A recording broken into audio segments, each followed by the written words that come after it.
La historia secreta del mundo. Capítulo 8. La Esfinge y el inicio de los tiempos. Al zarpar Jasón en la nave Argos, en lo que resultaría ser la última hazaña de los semidioses y héroes, lo acompañaban muchos de los personajes importantes de la época, como Hércules y Teseo. Pero entre esos musculosos superhéroes había uno con unos poderes muy distintos, un personaje de la transición que deseaba seguir viviendo una vez que los semidioses y héroes se hubieran ido, cuando los humanos tuvieran que valerse por sí solos. Orfeo había viajado desde el norte trayendo consigo el don de la música.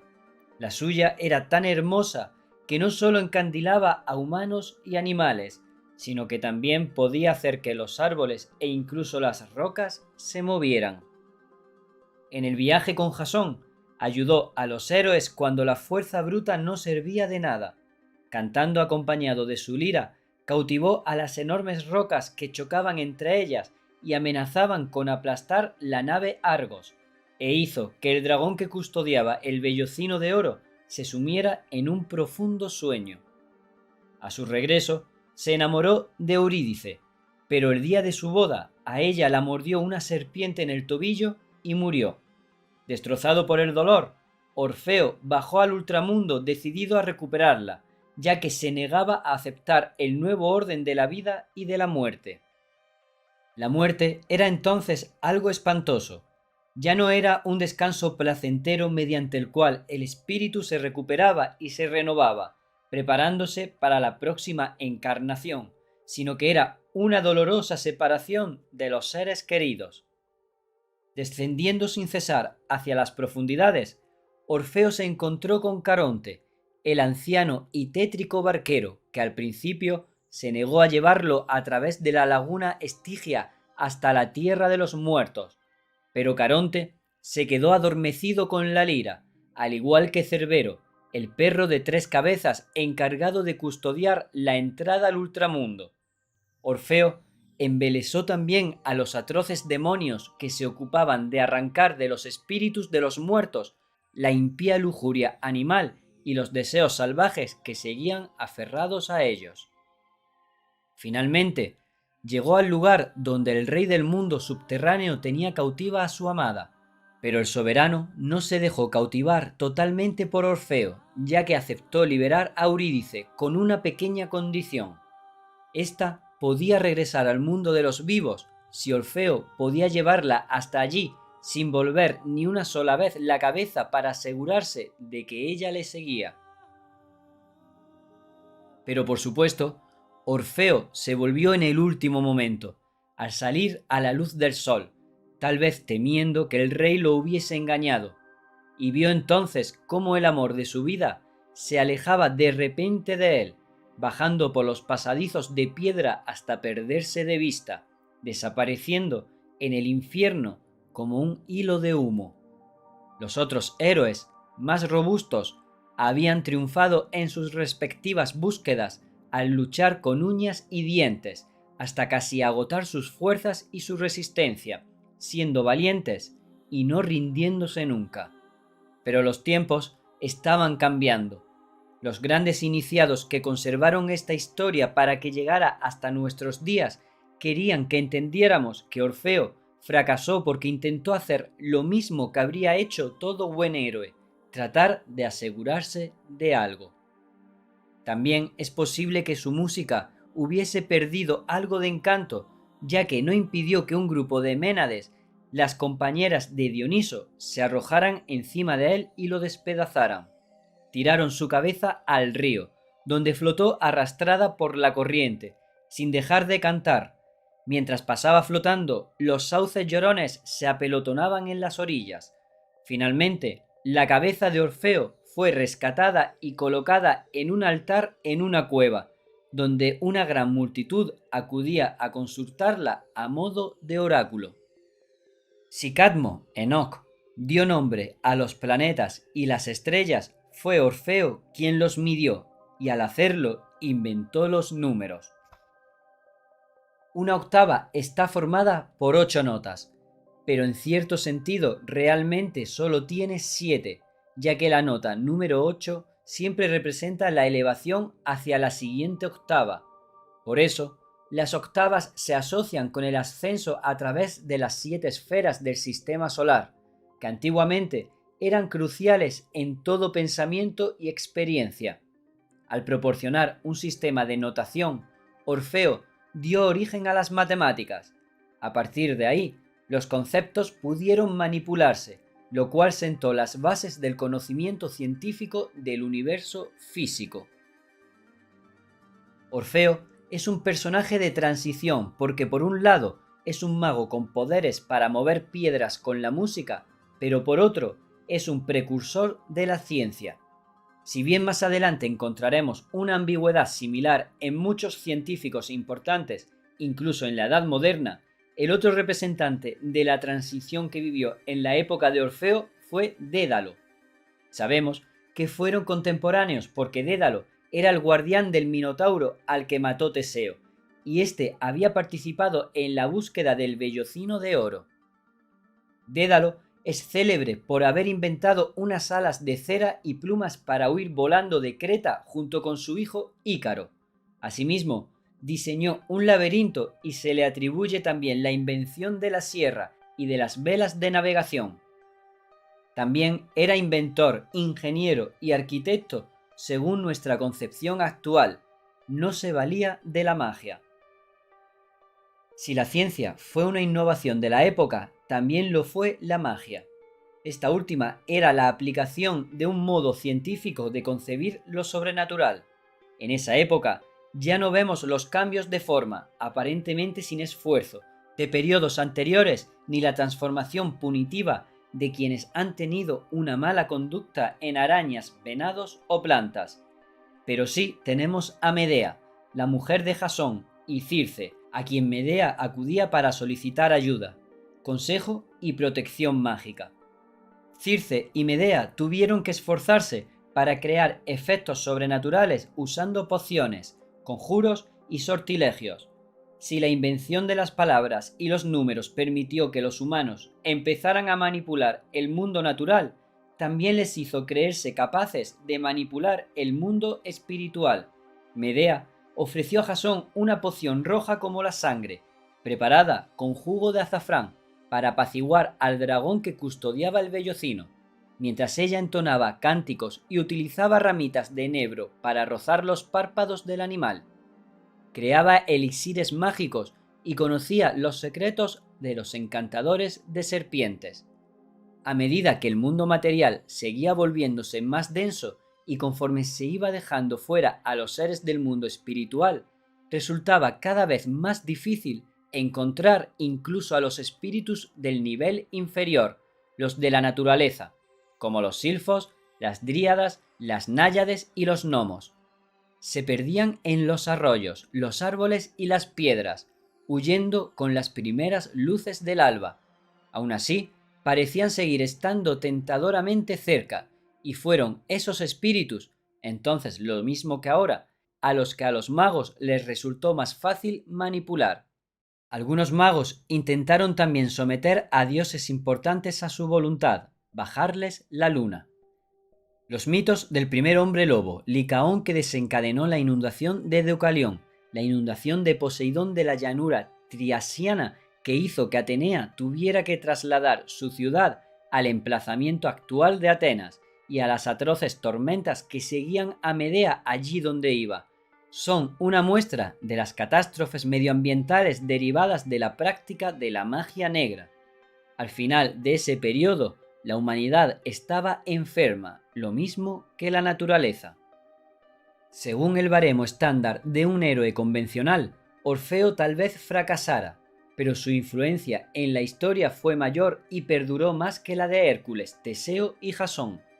La música, creada por Orfeo, iba a ser un bálsamo para curar el espíritu enfermo y angustiado de la humanidad durante milenios.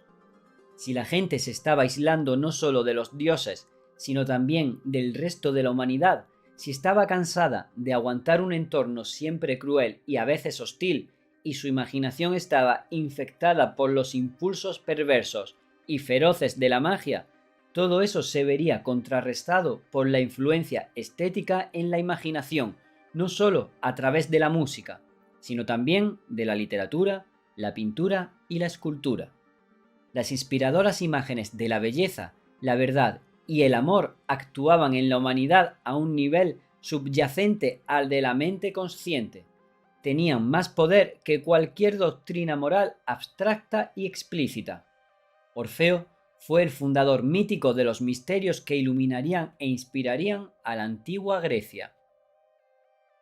Quizá la expresión artística más impactante de la crisis espiritual del final de la época de los héroes esté en la Biblia.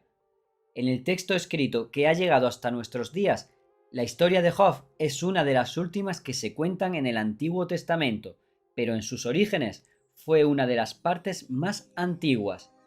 Job era un hombre bueno, a pesar de haber perdido todo su dinero, que sus hijos hubiesen muerto y que él estuviese completamente solo y cubierto de dolorosas llagas. Mientras, la maldad prosperaba. La historia de Job nos ha llegado no porque fuera un destacado líder o el artífice de grandes hazañas, sino por ser el primer humano que pensó algo trascendente y profundamente cierto. La vida es injusta. Hércules había servido a los dioses como pasatiempo, pero fue Job quien clamó al cielo desafiante. A diferencia de Hércules, Job podía usar el lenguaje para hacerlo. En la actualidad creemos que tenemos la suficiente capacidad de maniobra mental como para elegir en qué pensar. No obstante, antes de la invención del lenguaje, que fue el gran logro de esa época, semejante maniobrabilidad no hubiera sido posible. El lenguaje nos permite distanciarnos del mundo, nos ayuda a abstraernos de lo que está presente físicamente y nos permite fragmentar la experiencia, esté presente o no, en partes que podamos manejar. Hasta cierto punto, podemos vivir las experiencias en el orden que queramos. Este proceso lleva implícito un cierto grado de aislamiento. Al margen de las ventajas que trajo consigo, el lenguaje hizo del mundo un lugar más frío, oscuro y confuso. Antes hemos visto que el acto de pensar en sí mismo es un proceso que aísla. Del mismo modo, el lenguaje nos debilita, nos resta energía vital y nos hace sentirnos más inseguros en nuestra peregrinación por el mundo. El lenguaje trajo consigo una nueva forma de conciencia. Antes de Job, la gente creía que todo lo que ocurría estaba predestinado a ser así, que todo se regía por la intervención divina subyacente. No lo ponían en duda, ni tampoco podían hacerlo. En ese momento, sin embargo, el lenguaje permitía a Job verlo todo en perspectiva, y empezó a percibir incoherencias. La vida es injusta. Pero Dios reprendió a Job por ser tan poco comprensivo. ¿Dónde estabas cuando puse los cimientos de la tierra? Cuando los luceros del alba cantaban juntos y todos los ángeles gritaban jubilosos. ¿Has entrado al mar en plena marea viva o has caminado por las profundidades de lo más profundo? ¿Se te han abierto las puertas de la muerte? ¿Sabes dónde vive el sol y de dónde viene la oscuridad? ¿Puedes unir las cadenas de las Pléyades o aflojar el cinturón de Orión? Lo que salvó a Job fue que tenía esa sensación que todos tenemos cuando acabamos de tener un sueño maravilloso e intentamos recordarlo, pero no podemos. Él era consciente de que en cierto modo el campo de la experiencia humana se estaba reduciendo. ¿Quién me hiciera volver a los meses de antaño, aquellos días en que Dios me guardaba, cuando su lámpara brillaba sobre mi cabeza? Job 29, 2, 4. Job se refiere, por supuesto, a la lámpara de Osiris. En la actualidad, la palabra apócrifo tiene connotaciones peyorativas, pero en realidad denota algo oculto o esotérico. En el testamento apócrifo de Job se le compensaba por ser consciente de lo que ignoraba, consciente de lo que había perdido. Se le devolvieron sus hijos e hijas, estas últimas con cintos de oro. Uno de los cinturones dio a Job la capacidad de entender el lenguaje de los ángeles, el segundo, los secretos de la creación y el tercero, el lenguaje de los querubines. La música, las matemáticas y el lenguaje se inventaron en la época de los héroes, lo mismo que la astronomía, otro de los logros atribuidos a Enoch. Los primeros círculos de piedra no solo reflejaban la organización de las jerarquías de los dioses y los ángeles, sino también la posición de las estrellas y los planetas. Por lo tanto, en la historia secreta es el momento en que se pueden empezar a fijar por primera vez las fechas de los acontecimientos importantes. Entre las garras del león de la Esfinge de Gizeh que mira al este hay una piedra de gran tamaño con la inscripción: "Este es el espléndido lugar del primer tiempo". El misterioso primer tiempo o Zep Tepi era una expresión que usaban los egipcios para referirse al inicio de los tiempos. En su mitología, el Zep Tepi estaba marcado por el surgimiento de las aguas del montículo primordial, en el que se posó el Fénix. Mediante una excelente reconstrucción que comienza estando de pie entre las garras de la Esfinge, Robert Bauval ha logrado determinar la fecha del Zep Tepi. En esa mitología, la llegada del Fénix marcó el inicio de una nueva era. En la mitología egipcia, el Fénix o pájaro Venu es el símbolo del ciclo zodíaco de 1460 años, que es el tiempo que tardaba el calendario de 365 días de los egipcios en sincronizarse de nuevo con el inicio del ciclo anual, marcado por la salida helíaca de Sirius. La sincronización de esos dos ciclos, el anual y el zodíaco, se produjo en 11.451, 10.081, 7.160, 4.241 y 2.781 a.C. Bauval advirtió de inmediato que esas fechas coincidían con el inicio de algunos de los grandes proyectos de construcción a lo largo del Nilo. Sin duda, el comienzo de ese ciclo fue muy importante para los antiguos egipcios. Al intentar dilucidar cuál de los ciclos habría sido el primero, al principio se vio seducido por la idea de que podría ser el año 10.081 a.C., porque según la creencia esotérica, la Esfinge se había construido en esa época o incluso antes. Entonces, Bauval determinó que previamente, en el año 11.451 a.C., la Vía Láctea, que tenía una inmensa relevancia en las culturas antiguas de todo el mundo por ser el río de las almas, se alineaba directamente a lo largo del lecho fluvial del Nilo, de forma que se reflejaban la una en el otro y viceversa. Además, también le chocó que en esa fecha tan temprana, el año 11.451 a.C., los ciclos zodíacos y el anual coincidieran con un tercer ciclo, el Gran Año, el ciclo completo de 25.920 años del zodiaco, de un modo sumamente significativo, ya que en aquella fecha la mirada al este de la Esfinge con cuerpo de león se dirigía al inicio de la era de Leo. La Esfinge encarna las 4 constelaciones cardinales del zodiaco, las 4 esquinas del cosmos: Leo, Tauro, Escorpio y Acuario, los 4 elementos de la creación del mundo material. Según la historia secreta, esa figura es un monumento que conmemora la primera vez que los 4 elementos se quedaron fijos en su lugar y la materia finalmente se solidificó. Cuando Platón escribió en el célebre Timeo que el alma del mundo era crucificada en el cuerpo del mundo, no estaba profetizando la crucifixión de Cristo, como algunos apologistas cristianos han sostenido, sino que estaba recordando ese momento crucial de la historia mundial, tal como el idealismo lo concibe, en que la conciencia se fijó finalmente en la materia sólida. La Esfinge ocupa por tanto un lugar muy especial en la historia, según postula el idealismo. Marca ese punto en el que después de oleadas y oleadas de emanaciones de la mente cósmica, la materia sólida adoptó finalmente la forma que tiene en la actualidad. Por eso, quizás sea el mayor icono del mundo antiguo.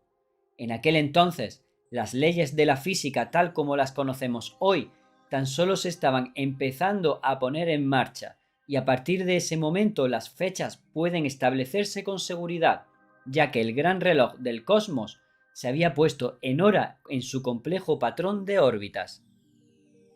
Si realmente se hubiera producido esta solidificación tardía de la materia, eso por supuesto invalidaría los métodos de datación, como el carbono 14, que se suelen usar para tratar de determinar las cronologías antiguas. La ciencia contemporánea realiza una suposición en sus cálculos que no practicaban los antiguos, a saber que las leyes naturales se han cumplido en todos los lugares y en todas las épocas. La Esfinge plantea un enigma a Edipo. ¿Qué es lo que camina a 4 patas, después con 2 y luego con 3? Si no halla la respuesta, la Esfinge lo matará. Sin embargo, él interpreta correctamente que el acertijo se refiere a las etapas del hombre. Un bebé camina a gatas, después crece y camina erguido sobre sus 2 piernas, hasta que envejece tanto que necesita una tercera pierna o bastón para caminar. Pero aquí, el término etapas es también otra forma de referirse a la evolución de la humanidad. La forma de la Esfinge es un monumento a esta evolución. Al ser derrotada por el ingenio de Edipo, la Esfinge se arroja por el precipicio o abismo. Su muerte es un modo de demostrar que en ese momento los dioses de los elementos, esos principios organizadores del universo, fueron satisfactoriamente absorbidos en el interior del cuerpo humano. En la leyenda de Edipo resulta clave el terrible destino que quiere evitar, aunque no lo logre, pues tal como predice el oráculo, acaba matando a su padre y casándose con su madre. Cuando las leyes de la naturaleza se volvieron fijas y mecánicas, los humanos se vieron atrapadas en ellas. Así pues, la Esfinge marca el fin de la era de la metamorfosis, la fijación de las formas biológicas que conocemos en la actualidad, así como la instauración de las leyes de la naturaleza. También es la barrera que impide la vuelta atrás. En el Génesis es uno de los querubines quien prohíbe el regreso al Edén, y los egipcios llamaban Hu, protector, a la Esfinge, compuesta de 4 querubines. Con ello se refería a que ésta vigilaba que nadie volviera subrepticiamente a los antiguos modos de procreación. En general, se tiene la idea equivocada de que en 1650, cuando el obispo User calculó que el mundo se había creado en el año 4004 a.C., ese era, en cierto modo, el último vestigio de una antigua superstición. De hecho, el célebre cálculo de User fue fruto de una época en la que el materialismo estaba ganando terreno, lo mismo que la interpretación literal y acotada de la Biblia, que les había parecido absurda a los habitantes del pasado. Estos creían que las almas humanas habían existido a lo largo de una innumerable cantidad de eras antes del año 11.451 a.C., y solo entonces el cuerpo humano, tal como lo conocemos hoy, se materializó totalmente en torno al espíritu humano.